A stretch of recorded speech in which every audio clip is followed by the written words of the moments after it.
welcome back to another episode of the Photography Mindset Podcast. I'm your co-host, Seth Macy. I'm your co-host, Aaron Manis. I haven't moved like that in a long time. Can you dunk? Did you dunk? You said you can. Not anymore. I'm about 20 years past that prime. Oh, okay. Well, I got an interesting episode for us today. Great. Usually what happens is we do a bunch of guests on the podcast, and then you and I don't really get to chat outside of our texts. Nice mute on your cough. I saw that. I do that all the time. Do you know how many farts I've ripped on this show? So usually we don't get to chat like you and I till a couple months have gone by when we've had a series of guests. And in that time, usually some stuff comes up naturally based on what we've been working on, projects-wise, photography-wise, videography-wise, design-wise, content creation-wise. And something has come to mind, and we're going to talk about today. It's going to lead to a lot of tangents. Okay. And hopefully the conversation is relatable and helpful to people, because it's a realization that I've painfully been coming to and has caused me a great deal of frustration and maybe some unnecessary suffering. And maybe you completely disagree with this. And I realize people are like, get to it, but don't worry, this is part of storytelling technique. I have come to the realization, and maybe you have come to this realization a long time ago, that effort and results are not a 1-to-1 ratio and are nonlinear, and in fact are most likely diminishing returns. Yes. Yeah. Okay. Why this has been a struggle for me is because, and kind of turned my world upside down. I feel like you know me, people on the show know me. I put a lot of pride into identifying as someone who exerts a lot of effort. I put a lot of value on perseverance, pushing when things are difficult. And I'm not saying to remove or reduce all those things. I think those things build character, build resilience, which serve you in the long run. But I think you can look around, and we all know people online or wherever where you're like, I know that guy or that girl, like, they don't do much and things are just happening. And my point is, and what I've been struggling with is that the fairness of it. I've always been of the belief that results, rewards are linear. The more you put in, the equal value or the equal results you will receive. And I'm slowly finding out as I get into my early 30s that this is not true. And I've been struggling to deal with the fairness of that. And it's kind of distorted or reversed the way that I have believed for so long that the world operates. And I feel like I've surrounded myself with a lot of content and people who, not maliciously or through any fault of their own, but that perpetuate that idea. I'll stop. Well, there's a lot there. It's funny that you brought this up. I just, with a student, wrote or put a graph on my whiteboard that kind of illustrated this. On the y-axis, it was grades, F, D, C, B, A. Mm-hmm. On the x-axis, it was objectively the amount of effort put in. And my line was not just a straight line. There were lots of data points. But I felt like the trend, what I wanted to show was usually the trend is if you're putting in a lot of work, the grades or the results or whatever you're looking for typically respond to that. If you're not, don't typically. Now, there's outliers, right? There's insanely talented people that might be able to sit down and throw together a really compelling narrative and movie in a couple of hours, or edit 100 photos really well, fast, or write a whole album of great songs in a week when it might take someone 2 years to do the same thing. So I think there are outliers, and that might be what you're running into a little bit of, seeing people have just crazy easy success. And there's a lot of things I think that go into it, which we'll probably get into, like you said, lots of tangents on the show. And then maybe defining what is your hard work. Is it as hard as the hardest work? Yeah. So here's the crossroads I'm at. So, and this is where my brain is confused. So part of me wants to maintain that belief that effort and results is a 1-to-1 ratio. And the other part of me is tinkering with this new concept to me. Some people might be like, well, yeah, it took you long enough to get there, bud. And it has me questioning, okay, perhaps your level of effort is actually not as high as you think it is. And therefore, maybe certain results that you would like are not coming as quickly. But if you are incorrect on that presumption, dig deeper. You run the risk of digging deeper, mm-hmm. and potentially going in reverse or paddling upstream. So where I'm at right now is trying to do an audit of, is your perceived level of effort towards the things you want really high and you need to back off a bit? Or are you in the land of delusion and your fifth gear is really second gear? And people know on this show, this has kind of been a pursuit of mine, is where can I, what is fifth gear? And back to the crossroads, I'm trying to decide whether what the recipe is or the move forward is to, I guess, avoid frustration or avoid the feelings that arise when, I guess, fairness isn't a factor at play in terms of result, at least from things that I've seen in recency. Here's maybe a crude analogy, but I think it's relative to recent news with the GLP drugs. Am I saying that right? GLP drugs like Ozempic. There's this. Now people struggle sometimes to lose weight, especially as you get older, and can work really hard at it. Try to eat. I'm following this diet. I'm working out as much as I can. It's like I have to stick with it for 2 years to see a trend line going down. Like I have to really work hard and stick with it. If I look at a donut, I'm going to gain 5 pounds, Right. Yeah. And then across the way, you see people with great success in the result of, I lost weight. Now, we're not going to talk about whether that's healthy or not, or what kind of weight, lean muscle mass, bone density, any of that stuff. But just wow, that person got to that point. That person cut a lot of pounds fast with let's call it a cheat code, just for argument's sake.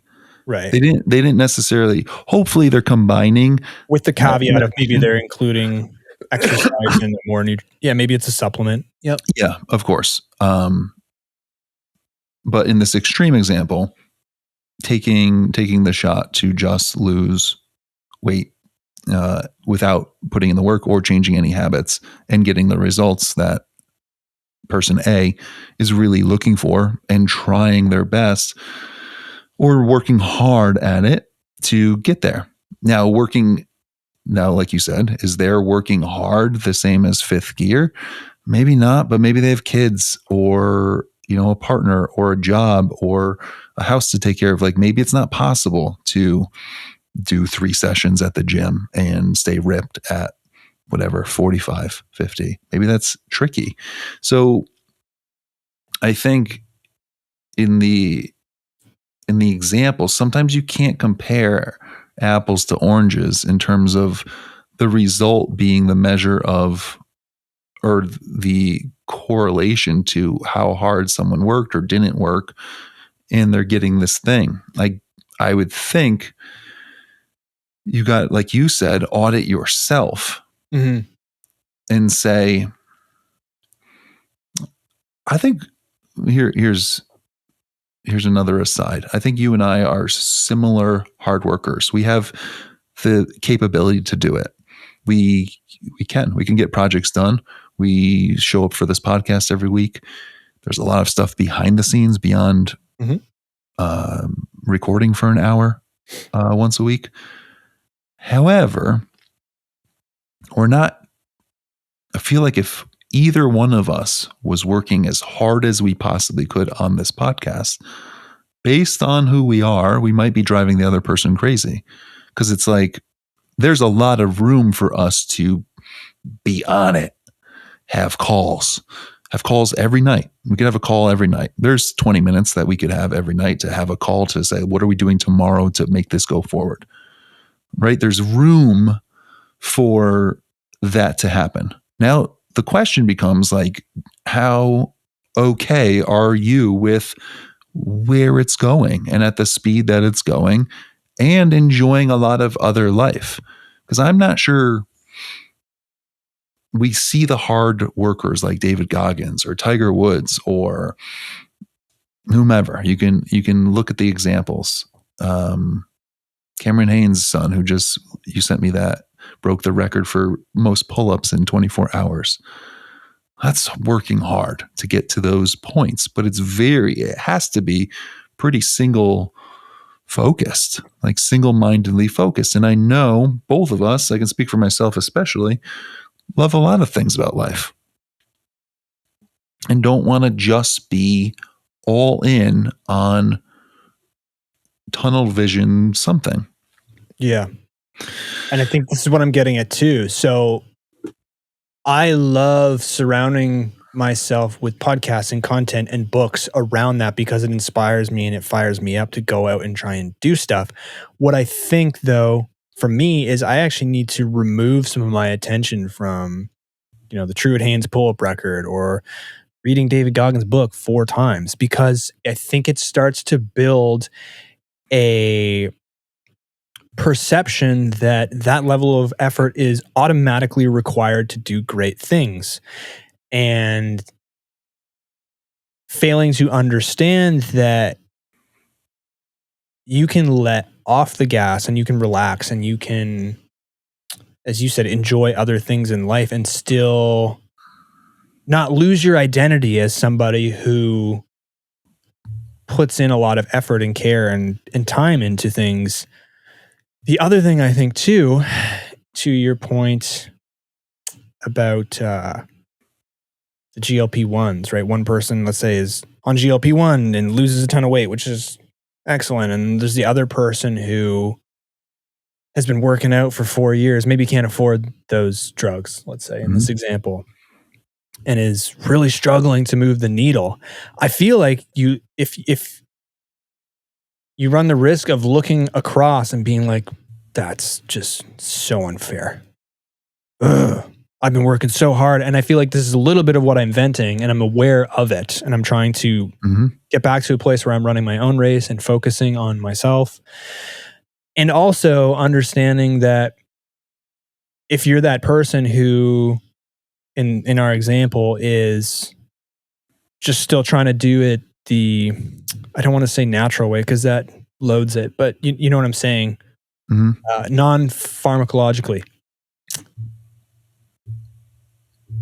you have to understand that it's not a waste of effort because the results aren't coming as fast as the other person's. I feel like reminding yourself that I'm still building resilience. I'm still building character. I'm still building qualities that will help me in life in the long term. Yeah. And that person that you're looking at may not be, or they may be, but regardless, you are. Yeah. And these are things I write down to myself and remind myself of. And getting back to a place where I'm running my own race. And then I question, okay, well, why are you looking elsewhere at times? This isn't like a daily thing. It was just a thought I had for this episode Yeah. because I've caught myself I a like few it. times. I like it. And people who have listened for a long time know that I always try and work backwards through whys. Why are you doing this? All the way Mhm. until you can't answer anymore. Mhm. It's like, okay, well, like, why are you doing that? Why? Mhm. And I think I can speak probably for most people when we get frustrated at what I've described and we ask why, it's because we want what maybe that person has. And then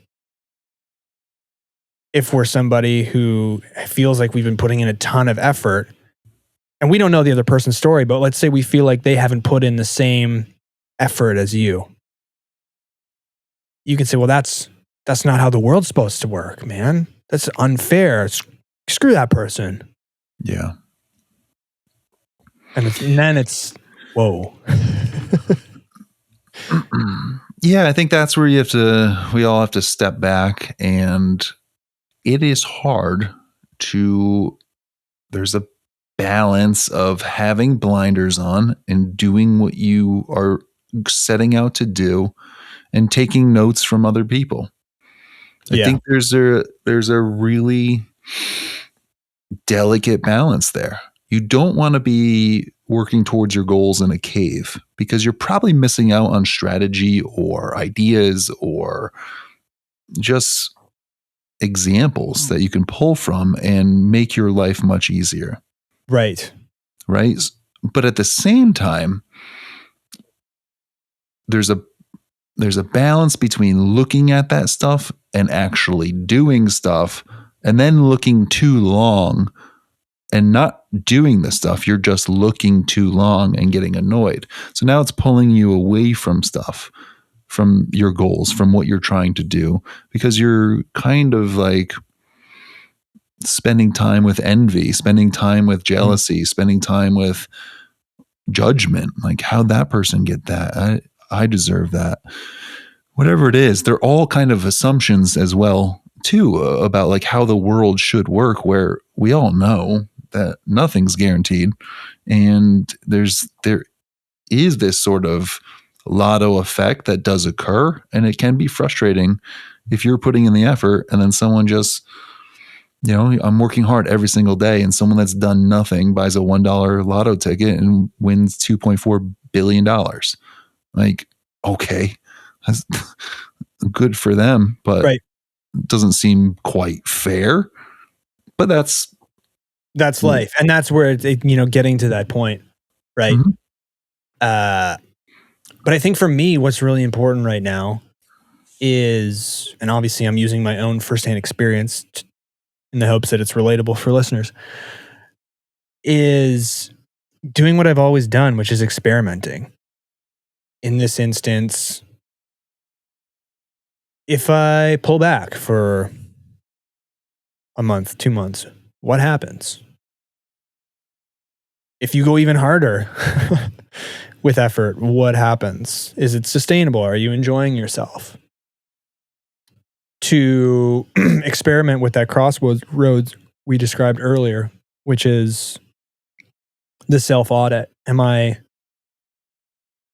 Is my perceived level of effort a mirage, or is what I actually need just to chill out a bit and look around and maybe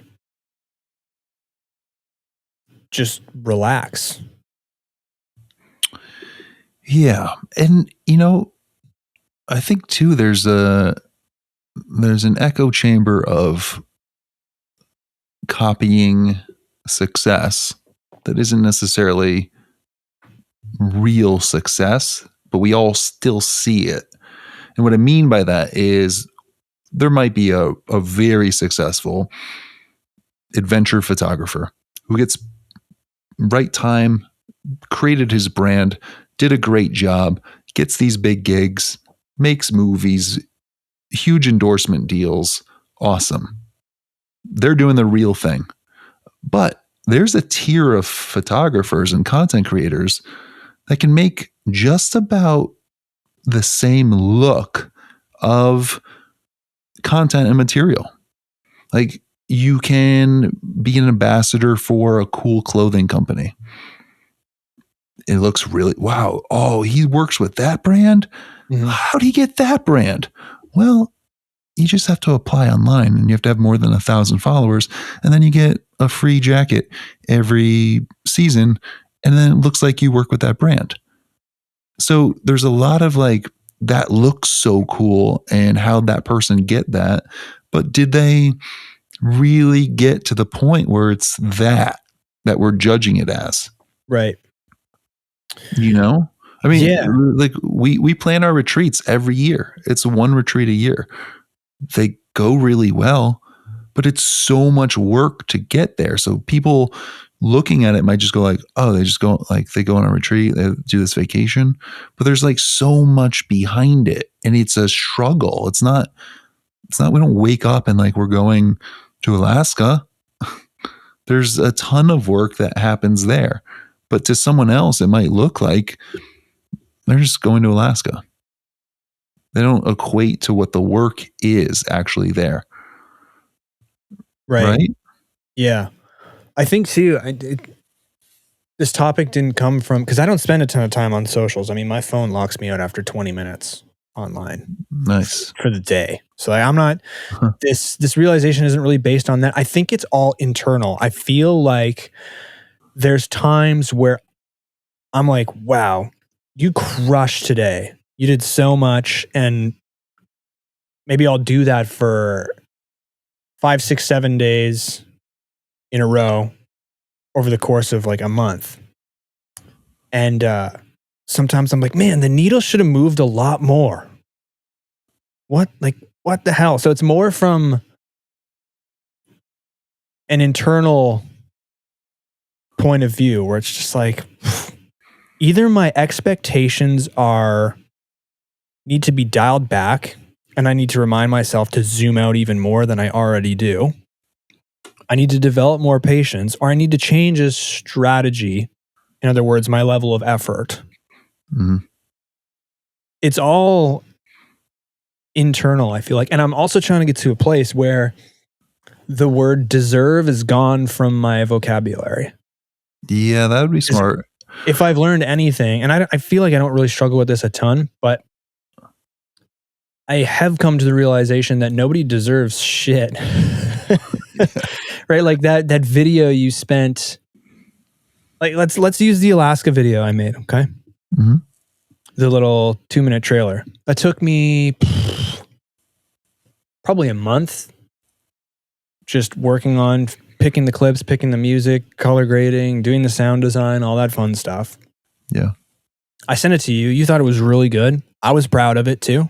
Yeah, I knew not to give notes because I could tell how much time it would take. Well, I think, when I send things to you now, I'm doing a new thing where I say I'm accepting notes. That's my new favorite term. Yeah. Sending work to a friend or something. I'm accepting notes because it opens the door for you to rip it apart or tell me what you like.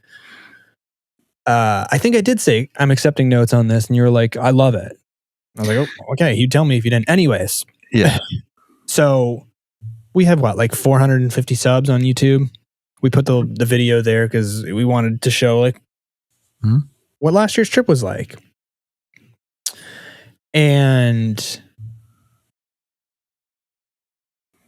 in this instance, I feel like I have my head on right, like I normally do. I feel like there are times when I don't, but I could have easily been like, you know what, a month's worth of effort. This video is so good. I've sent it to a bunch of people. They love it. This thing needs to do like 20. This thing deserves 20,000 plays on YouTube. Yeah. Like, I got all this crazy 4K footage of bears. It's timed perfectly to music. I haven't seen this kind of content. Obviously, this is hyperbole. There's people who make a lot better videos, but I was proud of what I made based on my current skill level. I could have easily, what I'm getting at is I could have easily gotten into a mindset where I equated the level of effort to plays or likes or people resharing it. It did like 150 views on YouTube. I don't know if anybody shared it on Instagram, but I am proud of the fact that that didn't bother me in this instance, because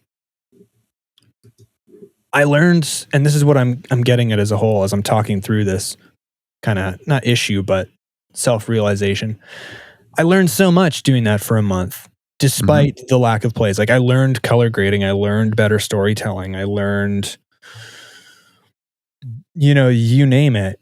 And 4 years from now, continuing to build that foundation of skills will continue to serve me, despite it being a quote flop. So, like, not going into things with the expectation of, I worked so hard on this, it's so amazing, this deserves people's love. No, it doesn't. It deserves 0 plays. Yeah. I think without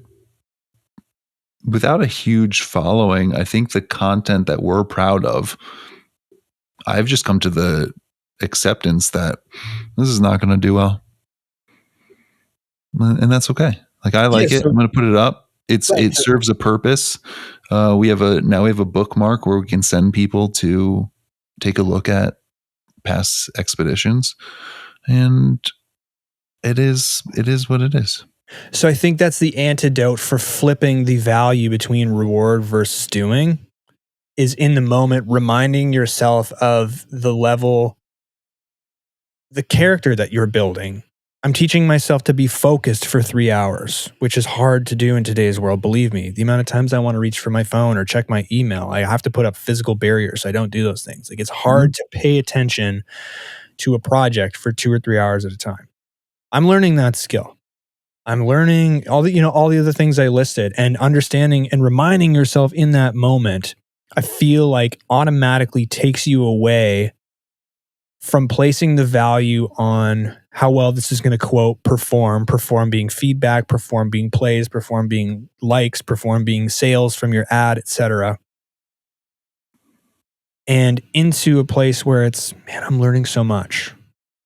I'm building my skills. And it's a privilege to be able to then publish the product of that somewhere, as opposed to the why. We've talked about this being, if I do a really good job, it'll get shared a ton. And then you're just setting an unrealistic expectation up. Yeah. And then you also run into the arena of, maybe even unknowingly, you just start creating things for the sake of performance, which may happen, but I imagine you'll feel very unfulfilled in the long term.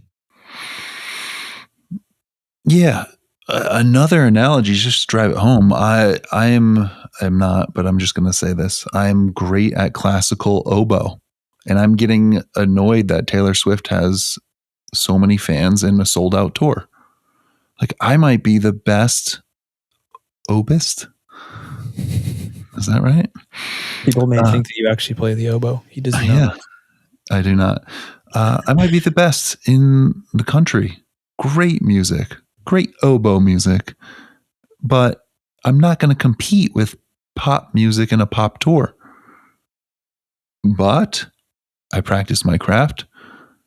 I put my stuff out there. The listeners that see it, like it, and want it, like the ones that are looking for oboe music, like it. And that's my mountain to climb. And that's enough, I feel like. Yeah. But if I'm comparing it to Taylor Swift or Kendrick Lamar or Super Bowl halftime, why are they asking me to be there? I've worked so hard at oboe. Right. And it's kind of like the same conversation we had with Ken on the show. We were talking about people filming on red cameras in all this crazy high production value, people feel like, all right, that's what I have to do to make good content. I need to work my way up to a red 8K camera, Blackmagic camera, and I need to, hire talent, and I need to make all these crazy hype, super cool videos, which is like, that's fine because I'm sure you learn a lot of stuff doing that, and high quality. I'm not saying there's not a place for high quality video, but automatically thinking that I need to get to that tier because that's where you stop and go, because why? Mm-hmm. And I feel like we skip that stage. We skip that because why? And we just go and do stuff. And I wish I had a better piece of advice for how to have that because why pop into your brain before doing something, because I think it's important that you know why you're doing something. I really do. Because then I'm not going to sit here and be righteous, because then if you're doing it for the right reasons, but at least you have a little bit of insight into the authenticity behind it, who you are, who you want to become. Yeah, and you can change and cycle through things and decide, you know what, that's actually not for me, and move on. I think that's all fair, and I think trying things is great, and working at things is great, and seeing what sticks with you for life at any sort of level is great, and learning a bunch of things I think is great. To be so steadfast on one thing that you become a robot, to me, you're missing a lot. You might be the top king at whatever the subject is, but you're missing a lot of other things. So I just think finding your why, finding why you're doing stuff, what you're looking for. If you want to make great content or cinematic content that's 20 minutes long, 10 minutes long, 3 minutes long, it's going to be hard to make a reel that does well, and also impossible because they can only be 3 minutes long. That does well. Does well in the terms of views and people sharing and caring. Yeah. I've had this realization. So going back to asking yourself why and continuing to ask yourself why until you get to a place where you can't answer anymore throughout the day. It's going to be really sappy, but I've gotten to a place where it's always love. Like, yeah. I was walking my dog because I make a habit to routinely ask myself why throughout the day. I was walking Grizzly. I was like, why am I doing this? It's like, well, I know it's good for me. It's good to get outside. I know he likes it. It's good exercise for him. Okay, well, why do you care about him getting good exercise? Why do you care about you getting good exercise and getting outside? Well, because I know it'll improve my mental health. I know it'll improve my physical health. The same for the dog. I know that it's good exercise for him. He likes it. It'll make him happier. Okay, why is that important?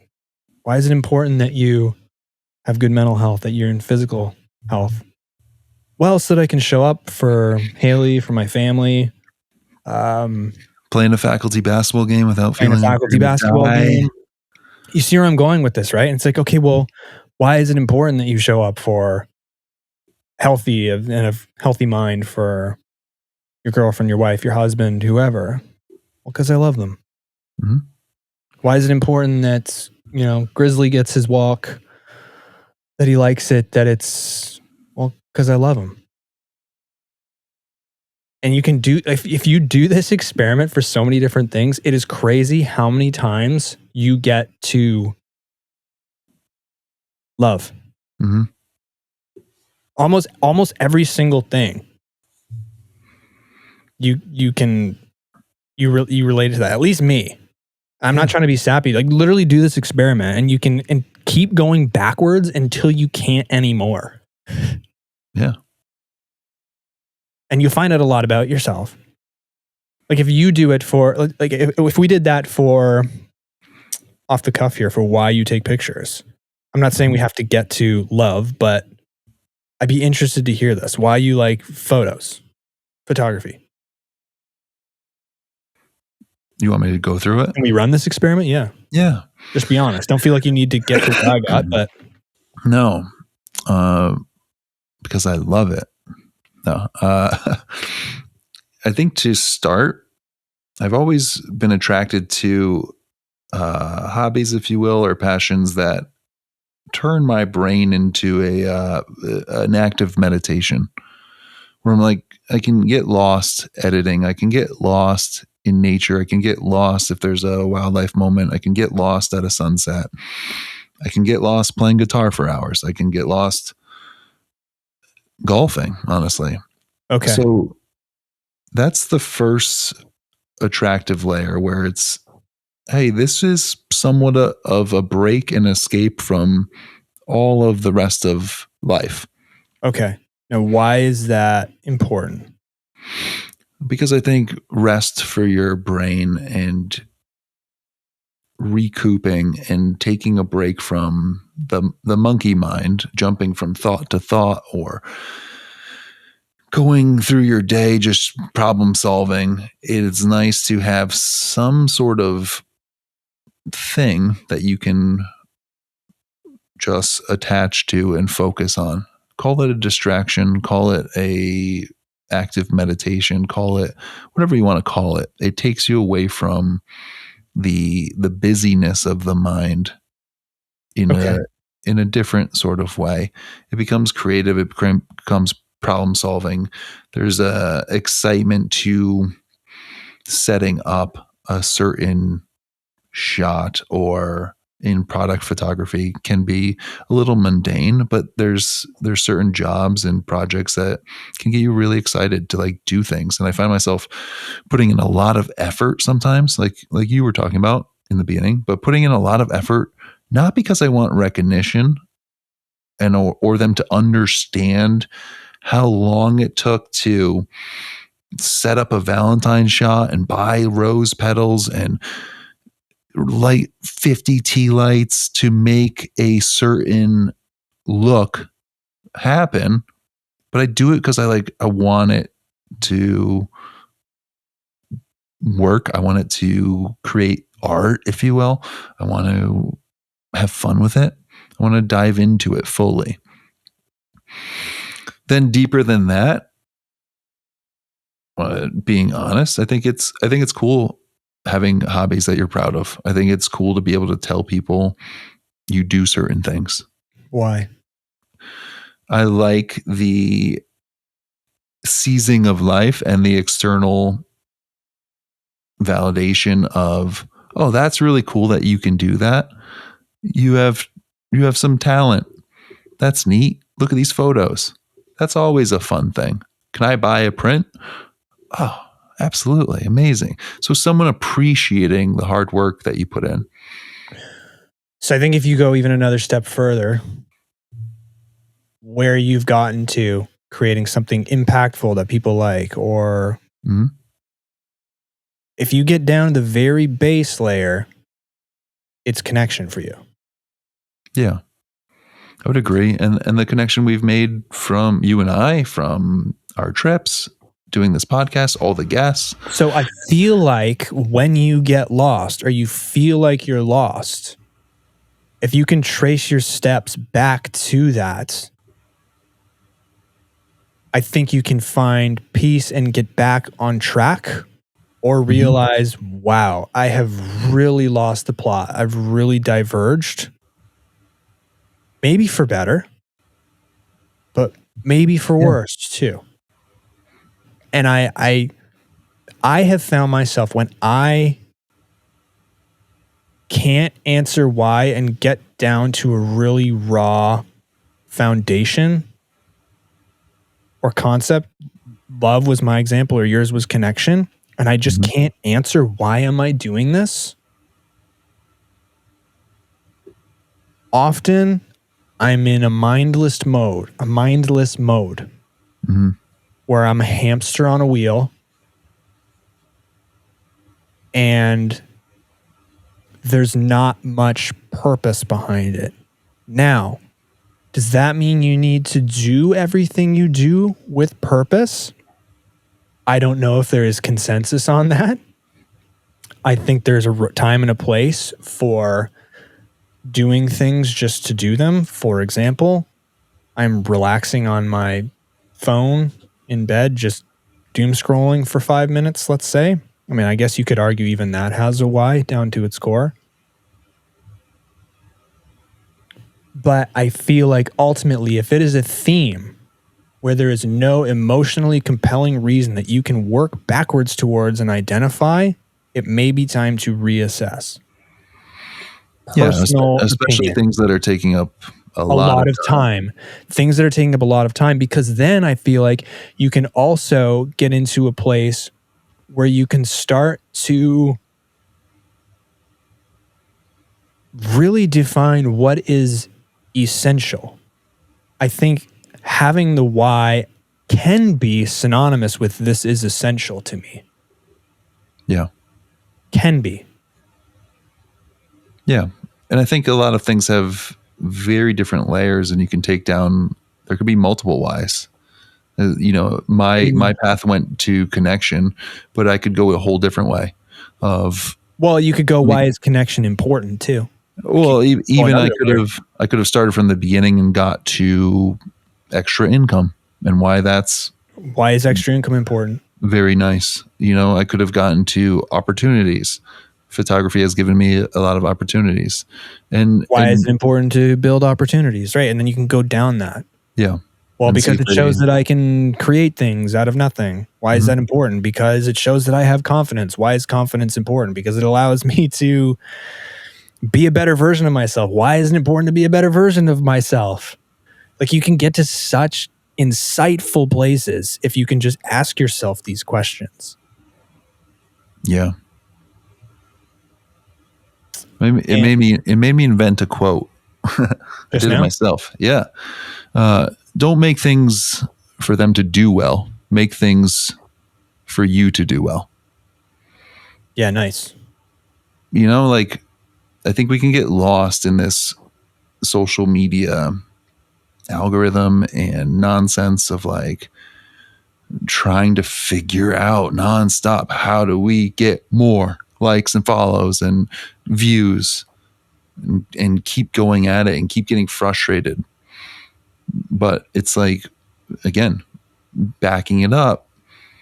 Hey, why do we even like making reels or videos? Like, what is our end goal here? Is this in alignment? Am I living my most authentic self by spending this much time doing certain things that are not quite in alignment with my values or morals or whatever it may be? We can chase down the wrong way and think we can disguise it. We're really good at, especially with addiction, our brain is very good at disguising addiction as something that's needed and okay.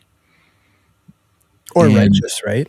yeah, we can easily disguise trying to get,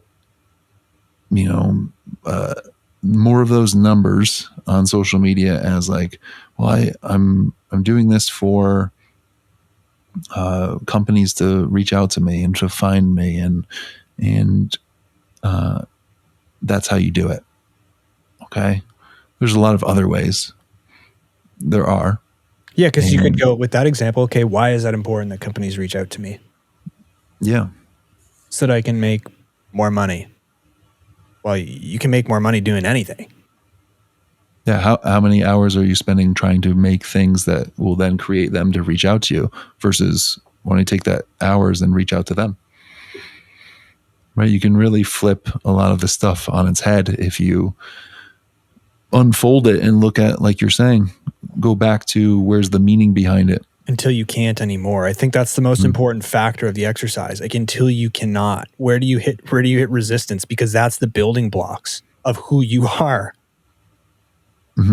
Right. And I think it's also an opportunity to be honest too. If I'm saying, I think your example was, why am I spending 5 hours making reels?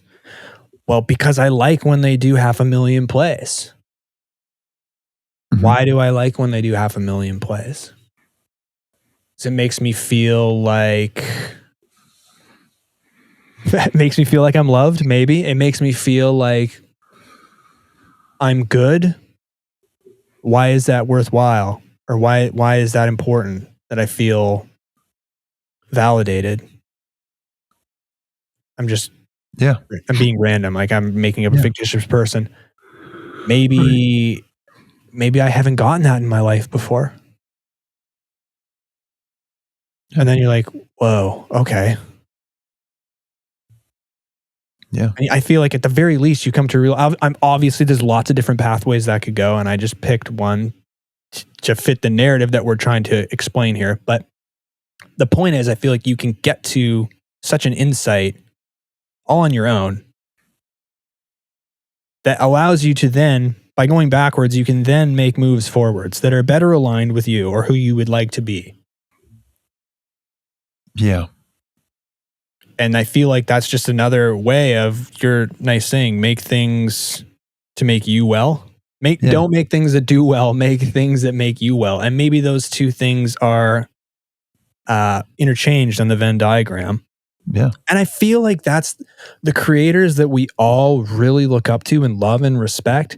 Their Venn diagram of I'm going to make content that makes me feel well and does well, though I would imagine more often than not are so overlapped. Do you understand what I'm saying? Yeah. Especially those, let's quote unquote, those that have made it, those that have a really big following, or what Or they're just doing. general success, right? Even outside of the digital world. Oh, sure. They're doing what they want to do, and maybe somewhat have to do, but for the most part, it's not. I'm gonna make an opinion here, so don't roast me. But I've noticed over the years, I feel like when someone, a random person, is content in life, you see really genuine posts. You see a genuine piece of work. I feel like when something's missing or they're going through a hard time, and I've been there, and that's why I'm speaking to this, it becomes more constant. It becomes more, I'm going to feel better in life with these dopamine hits, these creations of content that then get comments, that then get interaction, that then get connection, that then have people follow me, that then makes me have a sense of purpose. It fills a lot of those check boxes when those check boxes are empty. It Now, really someone may does. say, why is that maybe not the best route forwards? Or is it? I'm Like not gonna. if I'm you're not if gonna it, judge if it's not or it is. Again, I'm not calling anyone out. I've been there. I've noticed my own frequency in posting.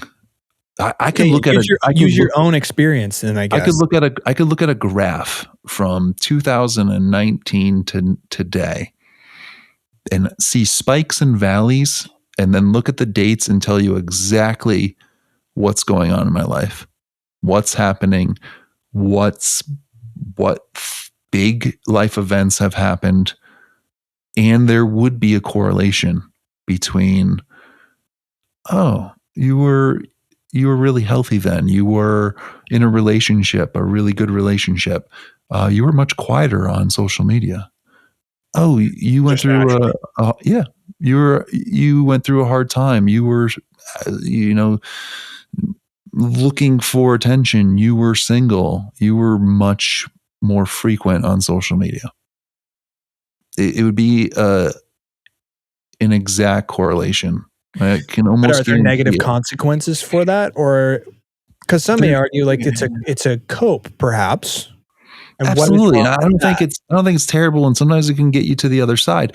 But what I do think is it is addicting. So if you lean into it, just like anything else, when you're having a hard time, even though things might be getting better or you feel better, now you're stuck. Now you've created a beast that, we've all heard the people that are like, I have to post once a day. Okay. This is like a made up rule that you've created for yourself, but okay. But it comes into this thing that can overtake a lot of your real ability to connect, your real ability to, in real life, IRL, to be with people and go do things.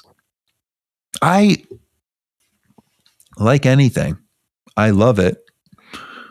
But how many people have missed out on social things because they're jammed in front of a screen trying to like create content and make reels or stories or update people, and you're like missing out on life. Now, again, there is a balance, and I do it. I post things sometimes more often than not. I'm not putting it down. I think it's really cool, but there is a balance. There's a balance to it. Yeah. I mean, my whole thought process now, because I share stuff too, rarely, but I do. Yeah. My whole thought process is, after pressing publish, it'll say one person liked it, and I click it. And it's like, It's me. Yeah, it's Aaron. Or, Slater like this. Cool. Right on. Yeah. And then I close my phone and sleep easy. Yeah. Yeah, that's great. Because everything I did prior to pushing publish is not gone, whether I wake up to 1 million likes or 0. Right. You can't take away from somebody something that they don't have. And in this instance, I don't have the feeling that I deserve to, in this scenario, wake up to a barrage of comments, likes, plays. Yeah. There's just no expectation. Yeah. Maybe that's, how can you be let down if you have no expectations? I can picture an ideal outcome. Right. Which is different from expecting it or deserving it or feeling I've earned it. I think a true artist too lets go of what everyone else thinks. They're doing it for them. Yes, and this is so classic. And I'm not judging, but I'm calling you out if you do this. Just calling you out. Let's do it. For you to maybe just, again, look internally, because it might bring you more peace. Wait, are you calling me out? No.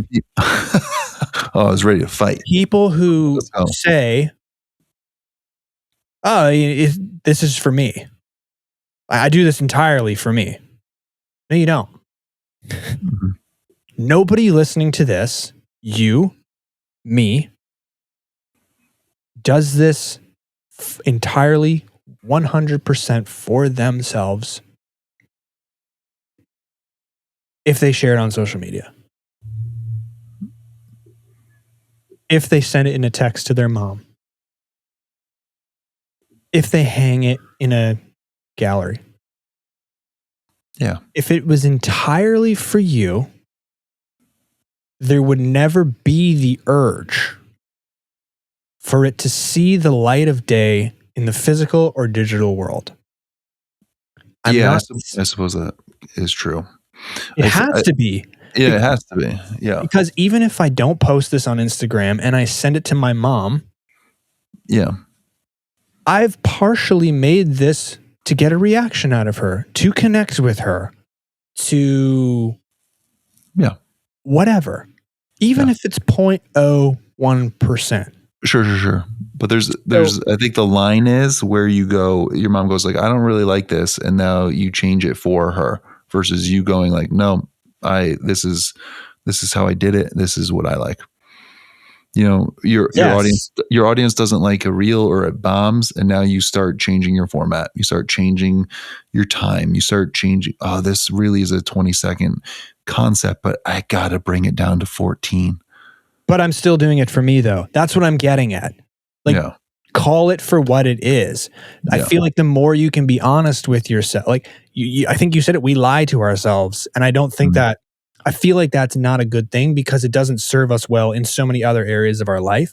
And it's an opportunity, a very small and risk free one, for us to be honest with ourselves. There's no danger saying, hey, I like this, but I've made this because I want other people to like it too. right. There's nothing wrong with that. Yeah, And what a great opportunity for you to just be honest. I mhm, feel again like it can be detrimental to say, I just do this all for me. I don't care what anyone thinks. And then turning around and being like, oh, I got like 400 plays. This was my best work. It's like, well, which is it? Is it for you or is it yeah, not? right, Which is right, it? right. As you would say, you're creating an unnecessary piece of suffering within yourself Yeah, when you're not honest with your intention. And yeah. that I is think you can share your work, and if it to the level, even though you can't possibly, if like you said, 100% for you, you probably have no desire to really share it. So there's a level though where it reaches where you do it for you, and there would be zero emotional response to anyone, even if it got 10, 100 bajillion views. You'd be like, oh, that's cool. Or one view, you'd be like, oh, that's cool. Your emotional response to it would be less influenced, I feel like, by the external validation of it. If you're like, this was a personal piece to me, I did it, I wanted to share it, I want it on my portfolio. I don't effing care if people like it or not. perhaps your level of emotional despair when something bombs is correlated to how much as a ratio you made it for yourself versus other people, Yeah, that's fair. I like that. right? Like if I post something that bombs and it doesn't bother me, it Yeah, might be fair to say that I did make that entirely for me. Maybe it's not the yeah, best piece of content that's structured for engagement or attention on social yeah, media, but I yeah. still made it for me. If it wrecks my day, perhaps perhaps there was a lot of weight put into the response, Right, which then moves me off center. right. And then steers your art, Steers your art, steers your day, steers your relationship. which by definition I feel like should be very personal, and what you're doing. That's the good stuff, at least. Like something, it's really easy to just copy. How many copies of the Mona Lisa are there? I don't know. Are there a lot? Probably people practicing, doing it, trying to master the technique, I Mhm. assume. But there's one Mona Lisa as far as I know. Duo Lisa. That's a mono joke. Yeah, for all the audio nerds, the 1% Uh, that maybe I, got I that. had something else I was going to say, and I'm not sure that I'm going to recall it. At what juncture did it pop into your brain? You know, it was earlier on, but it. Oh, I know it. I know what it Here was. it is. Are we going to wrap up with this? Sure. This is again an observation. Okay. I think I've been on social media for 5 years. Oof. That was almost 6. Uh, I've seen people go hard. I've seen people, whoa, like they are 20 stories a day, reels, photographs, really engaged. Where you're like, this is a full time job. This person is going at it, and for long periods of time, months even. They see great growth. It's working. I've yet to see people last anywhere close to a year or more at that clip, which tells me it's not sustainable. It's probably not good for you. And it's probably come to a point where like you could not maintain that level, because if you tick down the Seth path, it wasn't really creating love, connection, any of those real meaning things that align with who you are. that align with who you are. Right. So That's fair. just a thought. Yeah. Do that exercise, folks. Spend a day being really annoying to yourself and just why am I doing this? Why am I doing this? Why am I doing this? And you'll learn more than you could ever learn about yourself. Yeah. So, I love it. till next time. See ya.